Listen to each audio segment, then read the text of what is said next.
안녕하세요, 여러분. 우리 몸에 말이죠. 뇌랑 온몸을 쫙 연결하는 엄청나게 중요한 정보 고속도로가 있다는 거 아세요? 네, 바로 척수입니다. 오늘 저랑 같이 이 놀라운 통신망이 도대체 어떻게 돌아가는지 한번 제대로 탐험해 보자고요. 자, 한번 상상해 보세요. 길을 가다가 실수로 앞정을 탁 밟았어요. 그 순간 0.1초도 안 돼서 아야 하고 뇌까지 그 고통이 전달되잖아요.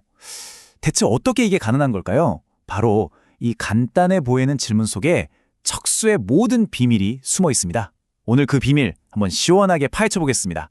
자, 그럼 오늘 우리가 달려볼 척수 고속도로 여행 코스 간단히 한번 볼까요? 먼저 정보가 뇌로 올라가는 상행선을 타볼 거고요. 그리고 뇌의 명령이 몸으로 내려오는 하행선도 달려봐야겠죠. 그 다음엔 이 고속도로가 멈추지 않게 하는 연료 공급 시스템, 그러니까 혈액 공급을 살펴볼 거고요.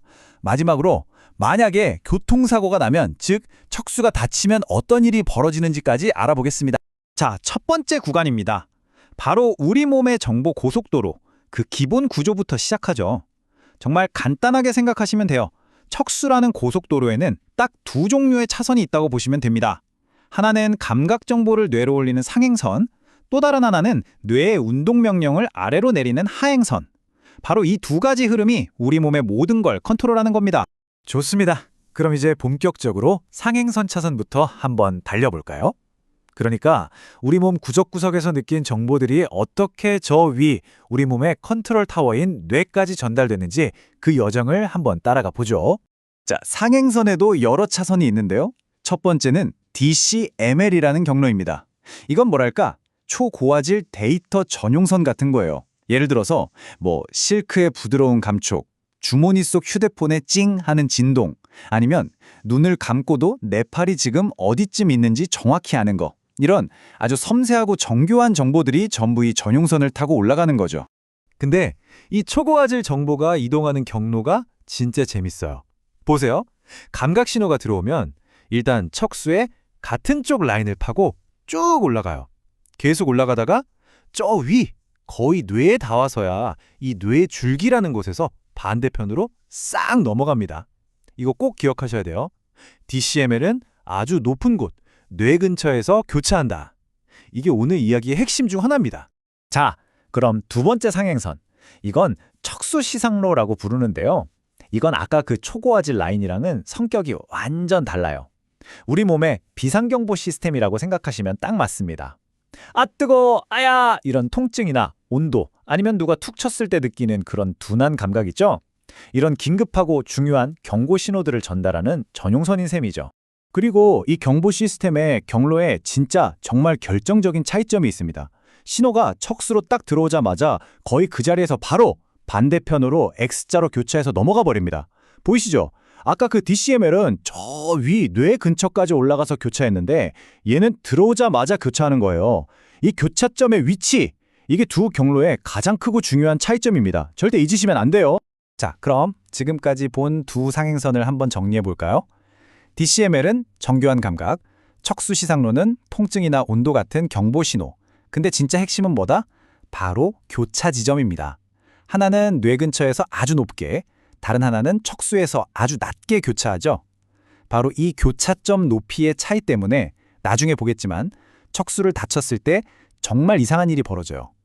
다친 쪽은 정교한 감각이 없어지는데 아프고 뜨거운 건 오히려 반대쪽에서 못 느끼게 되는 거죠. 와, 이 원리를 이해하는 게 오늘 내용의 전부라고 해도 과언이 아닙니다. 아, 그리고 잠깐 척수 손해로라는 아주 특별한 익스프레스 차선도 있어요. 얘는 좀 특이해요. 우리가 지금 내 자세를 어떻게 잡아야지 하고 생각하지도 않는데 알아서 우리 몸의 균형 정보를 대뇌가 아니라 운동조절센터인 손해로 바로 쏴주는 역할을 해요. 그러니까 우리가 비틀거리지 않고 자연스럽게 걷고 움직일 수 있는 게 다 이 친구 덕분인 셈이죠. 아주 고마운 경로입니다. 자, 지금까지는 정보가 올라가는 상행선을 봤으니까 이제 반대로 내려오는 차선을 타봐야겠죠? 세 번째 구간, 바로 뇌에서 우리 몸으로 명령이 내려오는 하행선입니다. 뇌가 움직여! 하고 우리 몸에 지시를 내리는 길, 그 길을 한번 따라가 보겠습니다. 하행선 중에서 뭐니 해도 가장 중요한 대장격인 길이 바로 이 걷질 척수로입니다. 우리가 손가락을 움직여서 피아노를 쳐야지, 글씨를 써야지, 이렇게 의식적으로 생각하고 움직이는 거 있잖아요. 특히 이런 정교한 움직임에 대한 명령이 전부 이 길을 통해서 내려와요. 그야말로 운동 명령계의 경부고속도로라고 할 수 있습니다. 그럼 이 운동 명령은 어떤 경로로 전달될까요? 뇌의 운동 영역에서 출발한 신호가 쭉 내려오다가 아까 감각신경에 교차했던 바로 그곳 뇌줄기에서 또 교차를 합니다. 신기하죠? 약 90%의 신호가 여기서 반대편으로 넘어가요. 이래서 우리가 자네는 몸의 오른쪽을, 운해는 왼쪽을 담당한다고 하는 겁니다. 바로 이 교차 때문에 그런 거죠. 그렇게 반대편으로 넘어간 신호는 척수까지 내려가서 자, 이 근육 움직여 하고 최종 명령을 내리게 되는 겁니다.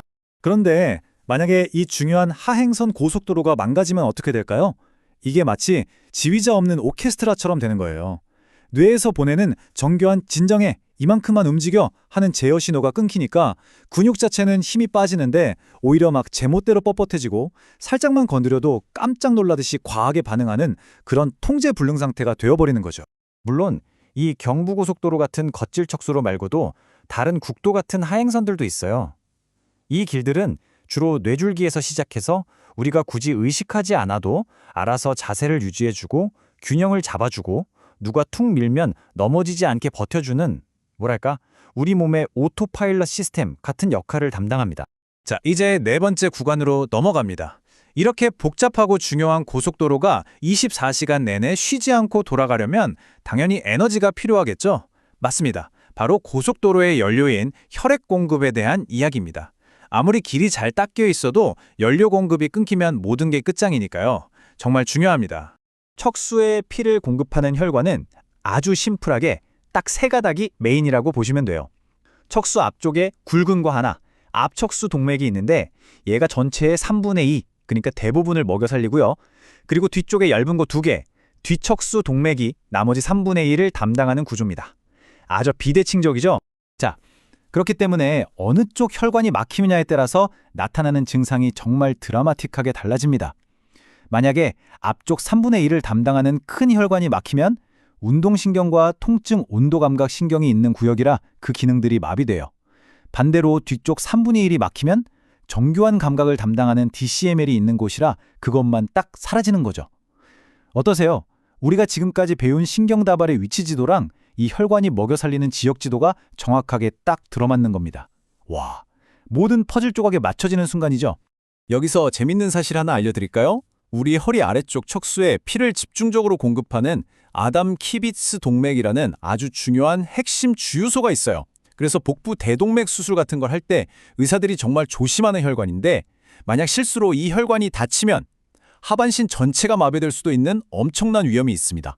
그만큼 척수의 혈액 공급, 이 연료가 생명과 직결된다는 뜻이죠. 자, 드디어 마지막 5번째 구간입니다.